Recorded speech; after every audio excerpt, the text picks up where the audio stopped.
My name is Dwayne Elahi, and this is the story of how I went from zero coding knowledge to landing my first AI engineering job in just 4 months. From struggling to write a basic script to building production-level financial models, I've been able to hack the traditional career ladder. A few years ago, I was deep in the film industry, watching people spend 4 years in college for skills I knew I needed now. But fast forward to today, I've surpassed those traditional paths, building tech for Apple and self-driving cars. But honestly, none of this came as easily as it might look. I actually quit learning to code the first time I tried because I thought I wasn't smart enough. And that's why in this video, I'm going to walk you through my entire journey step by step so you can understand exactly how I got here. I want to preface this by saying this isn't about getting rich quick or finding a shortcut. It's about efficiency. I want to show those of you that are in this position that you are not late to the AI party. You are just in time. So let's get started. My background started off in film. So I was doing 3D pipelines. I was an artist, not a programmer.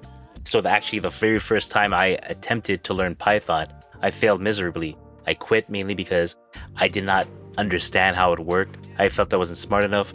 It's a language that really relied on white spaces and I didn't understand what was going on. And then the thing is, I realized that the work I had to do, I had to automate my 3D work. I was doing the same thing over and over again, and the workload got more and more.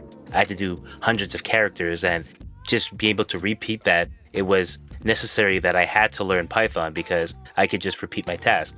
So it basically removed all the repetitive manual tasks. If I learn it once, I program it, it will do the rest of it for me. So it became to a point where it was do and die. I think I was working on Assassin's Creed. There was a video game part, and then we were actually doing the visual effects for the short film of it.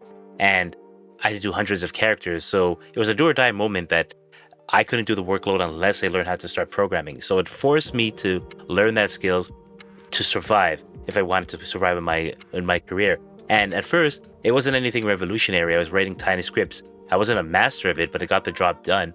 And the thing is, I was able to describe what I needed to the computer because I knew what the end result was supposed to be. So the biggest takeaway I learned from that is that just-in-time learning and that mindset is like learn what you need to get the job done.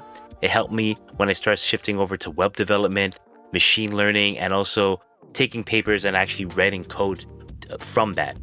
And after that, I started shifting and started doing machine learning.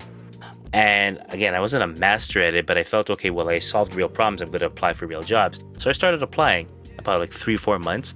And I actually landed my first real job in AI at the time because I actually had real projects. Again, I wasn't a master of it, but I was able to get real results. And the first thing I built was actually building prediction models for the stock market and giving it to portfolio managers. So it wasn't like anything big in the sense of, okay, I'm going to write ChatGPT.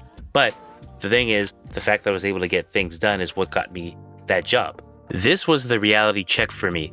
My first AI job, I wasn't dealing with like the biggest thing or the sexiest models that you would hear or the buzzwords. You're actually dealing with messy, real-world financial data, what you actually face in a real job site.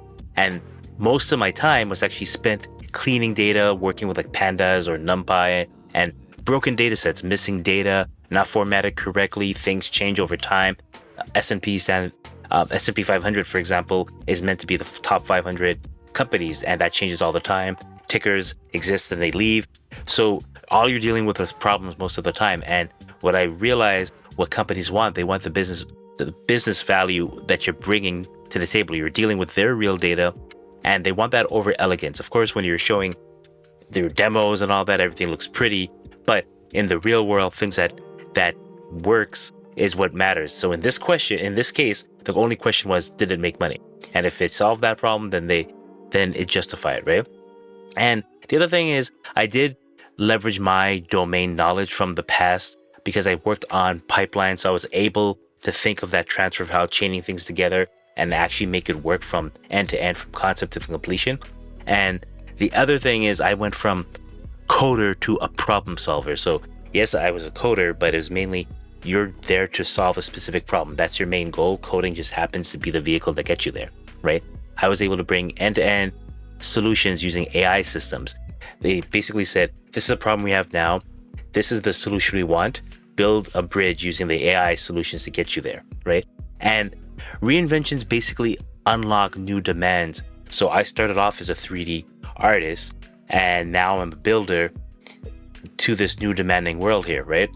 At some points now, I had Meta, then Google, then Netflix. They reach out to me that I didn't even apply. These FAANGs companies are headhunting me because they actually see that I actually worked on real projects that get end goals for real companies.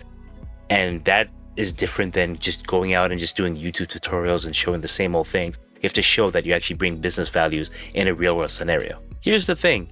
It's not too late to start learning AI. It's still early adoption right now. And if you want to start learning, here's a clear learning blueprint. First of all, focus on one core stack. And I would highly suggest Python, NumPy, and Pandas. Mainly, that is kind of like the de facto standard. Of course, you could use machine learning and AI and anything, but if you start looking at papers and things implemented, for example, like PyTorch and all that, these are kind of the industry standards right now. All papers are written on this, right? The other thing I would say that will separate you from your competition and make you stand out when you start applying for jobs is to actually leverage your existing domain. That is your unfair advantage. And what I mean by that is that if you're in a specific domain and you've studied and mastered a certain skill, that's your profession right now, you know what success looks like. So even if, let's say, I came in and I know AI, but I don't know your profession, I can't build an AI system unless I understand it. Whereas you could come in with a very custom solution that solves their real problems, because that is something that you know that industry really suffers. That's their pain point, and you could speak to it specifically, and companies will look at that. And solving real problems beat tutorials anytime. Having tutorials mean nothing to a company.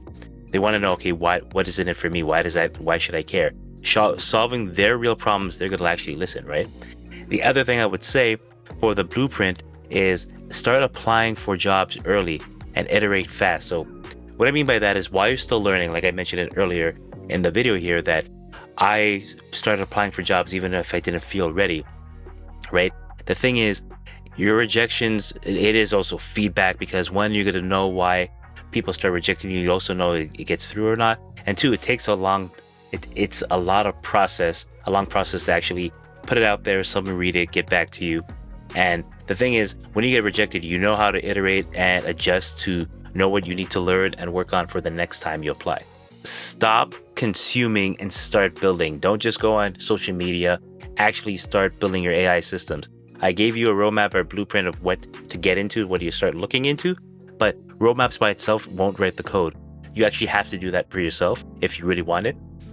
The thing is, struggle is what creates real skills. It's not going to be easy.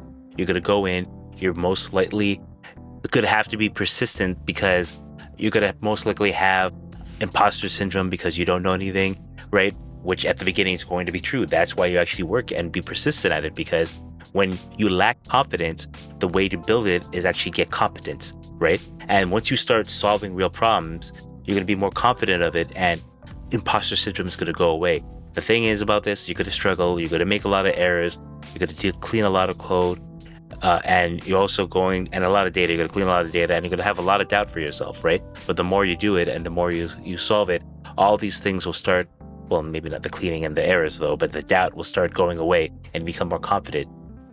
The thing is, if you want things to work, you have to take action immediately, right? Procrastinate later. You want to actually do things now, because small steps add up, and the later you wait, you're going to miss the boat, right? So you write your first script today. It doesn't have to be perfect. It actually has to work, right? And the way things are working right now, the AI wealth shift moment is right now, and you want to make sure you go all in.